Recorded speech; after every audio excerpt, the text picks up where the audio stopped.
I'm gonna show you how to release the hood on your Mercedes. This is a 2011 E350. So check this out. This is a convertible, my wife's convertible. And once you get into the vehicle, they don't make it easy to find. You open up the door, and usually on a normal car, you can just reach right here, but it's not. You have the emergency brake release. But let me show you where the hood release. In this car, it's a red hood release, as you can see under there. So you got to actually reach your hand way under and pull this. So it's almost right under the bottom, and then you pull it. You're gonna hear it open. Once you pull it, we're gonna go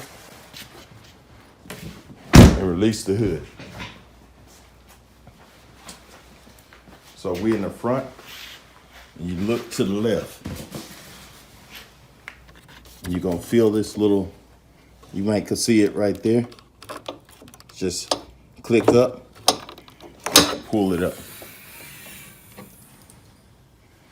And that's how you release the hood on an E350 Mercedes.